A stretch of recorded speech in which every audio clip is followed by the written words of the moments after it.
सेठ के गात में दया आती है। बड़े विद्वान बताते हैं कि दया के बिगड़ तो संत भी कसाई होता है। कोई बात नहीं, आप रस्सी कुल्हाड़ा लेकर के जाओ, समय समय का फेर होता है। ऐसे भी कहा जाता है कि समय समय की बात समय को मत ना समझिए, झूठी नड़राजा में बिखा पड़ा तो बाहर निकलेगी बूटी। जब लक्ष्मण के शक्ति लागी हनुमत ले आया बूटी, और हनुमत बूटी नहीं लाता तो वह था घोर अंधेरा। ये संसार बताता है कि समय का फेर संसार में बताया जाता है। बोलो भगता में सब भगत हो लिया यारी चल दानीर जा काशी में बिकिगा पास लड़को राजा रानी नीच घरा के मां एक दिन भरिभा लाई दो पानी। बड़े कवि लोग बताते हैं समय संसार में अनमोल होती है। समय से पहले भाग से ज्यादा इंसान को कुछ मिल भी नहीं सकता है। सत्यवान को रस्सी कुल्हाड़ा उठा करके देता है। महाभारत में सारों विद्वान का मत मिलता है। सत्यवान वन में जाकर के डेली लकड़ी काटने का धंधा बनाता है। काठी काट काट करके जबर बरोठा बांधता है। बरोठा लेकर के बीच बाजार में जाता है। डेली बेच करके माता पिताओं का पेट भी पालता है, तो खुद का पेट भी पालता है। धंधा कर करके समय बिता रहा था सत्यवान। पिता धूमकसेन माता सभ्या की सेवा कर रहा था।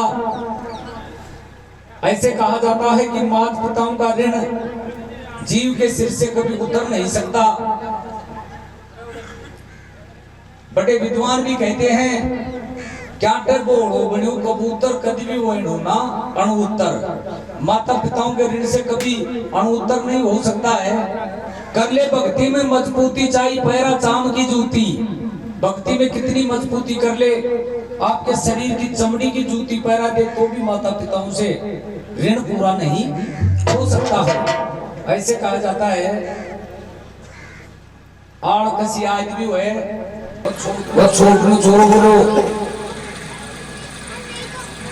बुद्धि बोलियो छोड़ना छोरा ने बोलो पानी को गिलास है भाई जरा उठो बोला 2 4 5 बार कहीं उठो बोला उमेश ने बोली बेटा तू लिया या पानी बोल लिया जरा उमेश कह लो खाट पर सूतो सूतो तो दीदी या तो बावड़ो से क्या वो ज्ञान तो आज को तू एक काम कर पीपी यार एक गिलास मेरा ले दिया। कहने का मतलब आज का संसार में सबसे बड़ा सौदा होता है। सत्यवान आपका समय बिताना शुरू करता है। समय बीता हुआ जा रहा था। ऐसे विद्वान बताते हैं कि उधर मगध देश में अशोकपति नाम के दरबार का राजा हुआ करता था, जिसका अशोकपति नाम था। मगध देश में रहा करता था, जिनके दरबार में कोई संतान प्राप्ति नहीं होती है। जाकर के राजा और रानी सावित्री देवी की भक्ति करना शुरू करते हैं। सावित्री देवी प्रसन्न होकर के एक संतान देती है जो लड़की होती है।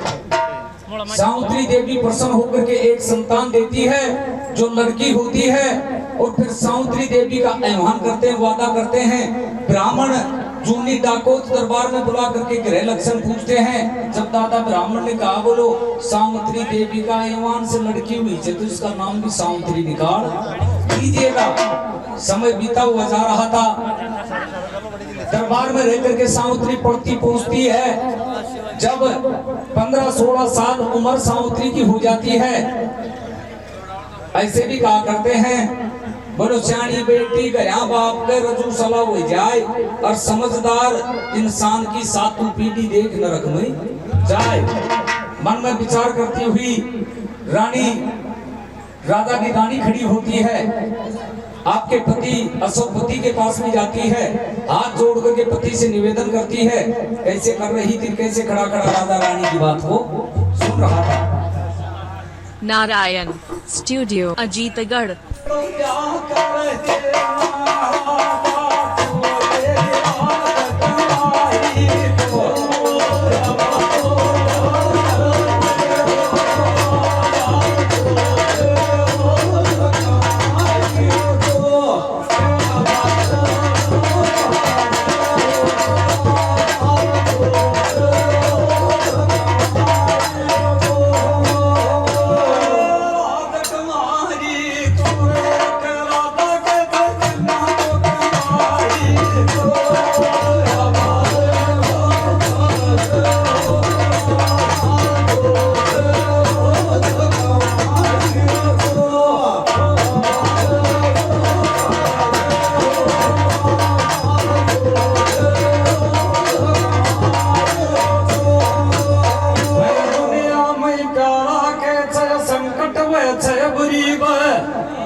रानी कन्या गया बाप के रजू सलावे आए और तू जाने से सातू पीढ़ी देख नरक में आए और बेटी जानी होगी मुनो को सुने माई को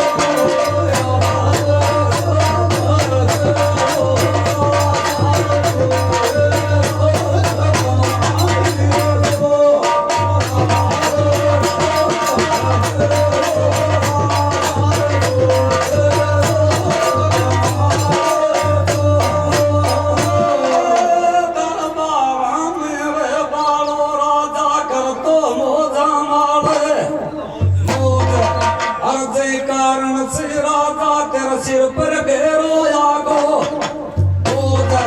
और समय रावणी जानी जग में मिला बात को और कैया रोग कटे तरीकाया की सुनी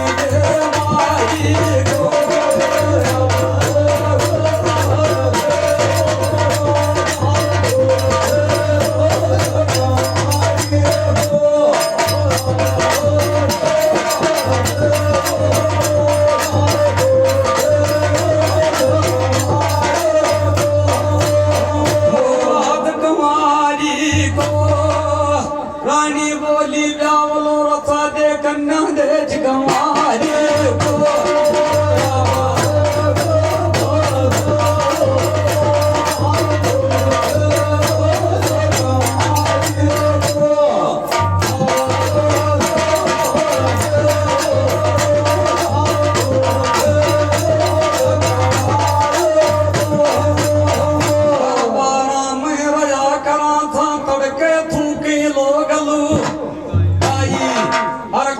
बात से लाग जाएगी चंद्रमा के आई और अनबाता में साजन के से कोई ना मानव आई और तड़के ढंग बिगड़े मेरा बाल में रानी बोली तेरी मैं तो हटाई को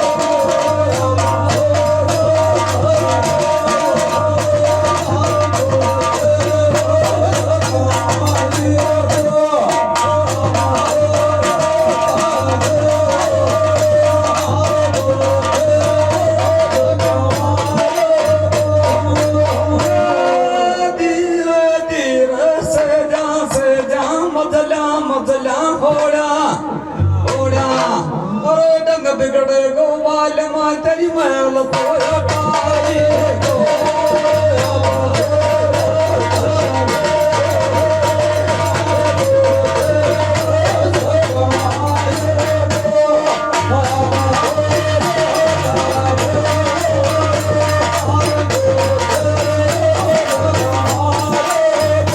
इसी प्रकार से खड़ी होकर के रानी आपके मन में विचार करती है कि भगवान बड़ा सुनहरा मौका चल करके मेरे पास में आया है जो राजा का दरबार है और अब रानी की बात खोल खोल करके मुझे दरबार बीच में बतानी होगी। महाराज